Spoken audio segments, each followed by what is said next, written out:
I've spent the last 15 years working as a chef in Europe, developing my practice at restaurants like Noma in Copenhagen and Bastible back here at home in Dublin. Yeah, it's delicious. Yeah, super nice. Wild food and preservation form the basis of my approach, and it's become very clear to me that working sustainably is the only viable future for the food and drink industry. I feel like a 3-year-old. This is a hip roast. Children used to put them down other people's backs because they become incredibly itchy. In this episode of Sust, I'm going to meet with some fellow professionals in the space to find out what sustainability means to them and see how their businesses are making a difference. The best side out.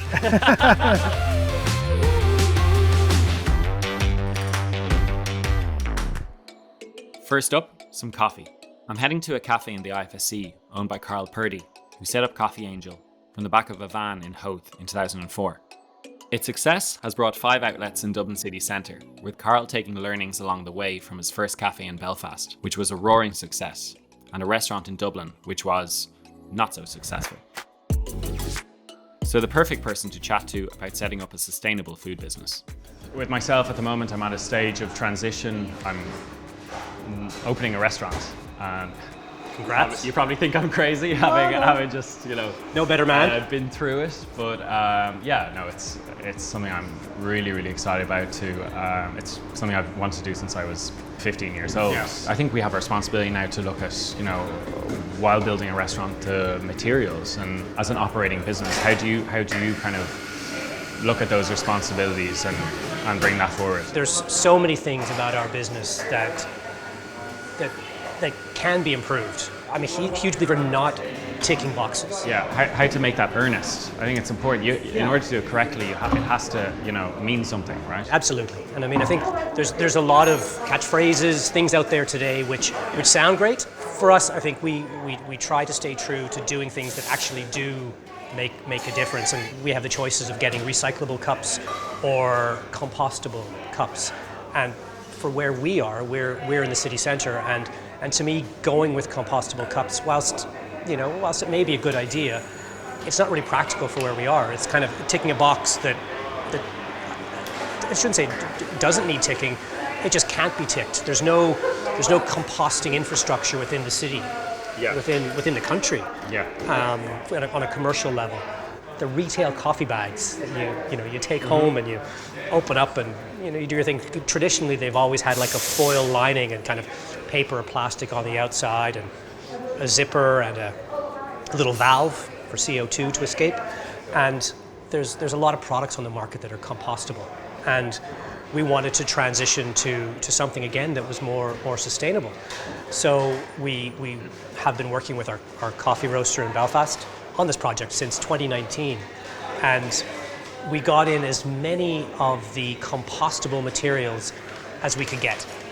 Right? And we thought, okay, let's test these. We're not going to trust that you say it's compostable. We want to know that it's compostable. Okay. And in my head, compostable means a customer buys it, and they use it, finish it, and do the responsible thing, which is put it into their brown bin. So we got some of these materials in, and we buried them, and we went back 6 months later, and they were exactly the same.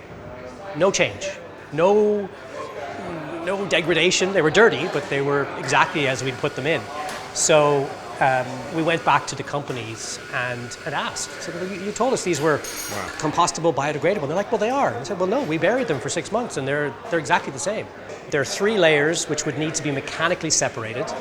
They would then need to be broken into microscopic pieces and then put into a solution in a temperature-stable environment, enabled to compost. And I'm like, well, nobody can do that. Whilst technically they're compostable, practically they're not. So for me, that was a box that we just couldn't tick in terms of making that promise to people.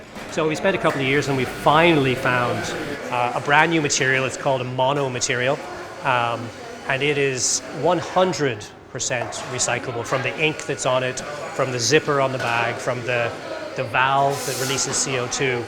Customers can buy these, use them, and put them straight into their green bin, and they will be 100% recyclable. Is it the best solution? No, but buying a compostable material that most people can't compost is, it's kind of ticking a box that that isn't legitimate as far as I'm concerned. From our perspective, it's being honest with ourselves. Yeah, that honesty, it's sort of that proactive honesty. I mean, you're really researching and asking questions, which I think is really important because you can't just take everything for granted, I guess. It's there's real commitment there. You're not out of touch. You got it. You still got it. Still got it! Karl's success story with Coffeeangel is made even more impressive by his commitment to sustainable values as the business has grown. From my perspective, balancing and managing the business health, the profitability, and managing sustainability, they don't necessarily need to be these two philosophies or concepts that are in conflict. And I think a lot of what makes our business successful is that we've kind of tied them together in some way. Everything from a grinder that dispenses exactly what you need, as opposed to kind of stuff being wasted. We have a machine here, the Uber Milk, which dispenses exactly the right amount of milk at the right temperature, at the right consistency, so that we're not dumping milk down the drain. Saving that energy, how does that affect your business? That's one of those real passive improvements that we made because power supply. It's not the sexy part of my business, and it was always something that it was very nebulous. Conventionally it was nebulous, and the Pinergy guys came in and they kind of opened their laptops and said, okay, well, we'll show you your energy usage. You have a very clear graph of your energy usage on a daily basis, and if you see the bar shooting up at 3 o'clock in the morning, you know that something is wrong. Right. What is it exactly that may have been going off, or something that something unforeseen? Yeah, I mean, we've got a little smarter over the years in terms of we install timers so that people don't forget things. But there are things that you can't put timers on. There's always going to be energy usage. There's always going to be fridges that are maintaining temperature. But big hydro machines, coffee machines, or boilers, or ovens, those kind of things shouldn't be left on. They don't need to be left on. A lot of that is what's helped us grow. Is looking for the little wins. Not losing sight of the bigger picture in terms of customers are people, and we need to make them happy, and we need to be good at our job, and we need to focus on quality.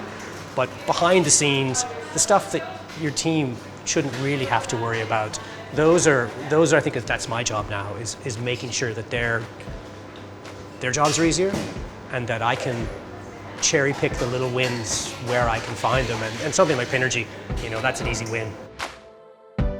Before moving into bricks and mortar, Karl brought his coffee van from Howth to a spot just by the Sean O'Casey Bridge. We strolled by on our way to Coffeeangel on South Ann Street, where I met Karl's wife and business partner, Caroline. She filled me in on more of the details of their sustainability project, starting with their business response to a 2019 government campaign against single-use plastics. What we did is every time a customer of ours used a reusable cup in one of our shops, we donated on their behalf 20 cents to Friends of the Earth Ireland. Wow. So in the course of 2.5 years, we were able to raise nearly 12,000 euros and keep about 60,000 single-use cups out of landfill. And that money was put all towards projects in Ireland, environmental projects in Ireland. But the one that I'm really proud of is called For the Love of Solar.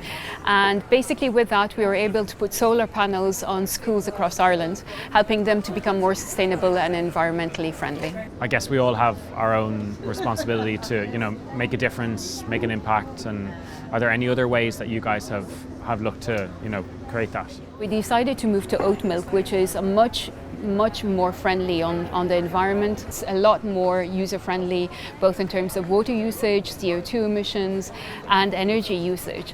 And so we cut out almond milk, and we don't offer anything else. At the beginning, our customers were kind of like querying and questioning why we didn't have one, maybe two, even three alternatives. But once we explained that, they totally embraced it. It's very clear that you guys keep trying to innovate and improve and look at new solutions to progress into the future. It's really amazing. When you have children, and we have a daughter who's 14, and I mean, for her, the environment is a huge thing. And she comes into the shops, she worked here over the summer, and she comes home with lots of ideas as well, because when, as a boss and as a business owner, your child asks you, what is your company doing to make my future and our world better, you need to be able to answer and answer with conviction and say, this is exactly what we're doing and these are the results of what we've done.